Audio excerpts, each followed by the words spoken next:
Dans cette Kesteki 371, j'essaie d'expliquer pourquoi les coups d'État militaires en Afrique, surtout francophone, dans les États où on découvre du pétrole et du gaz, comme le Niger et le Gabon, en expliquant qu'en réalité, ce qui est en jeu, c'est les gouvernances de type familial, comme qu'on a connu au Tchad ou ailleurs, dans les autres pays, tels que le Congo. Et ce type de gouvernance-là est extrêmement compliqué et ne résout pas, évidemment, les préoccupations des populations.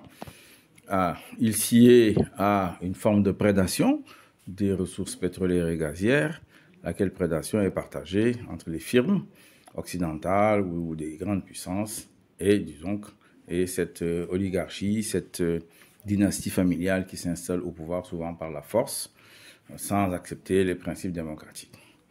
Et ce type de gouvernance-là est aujourd'hui à bout.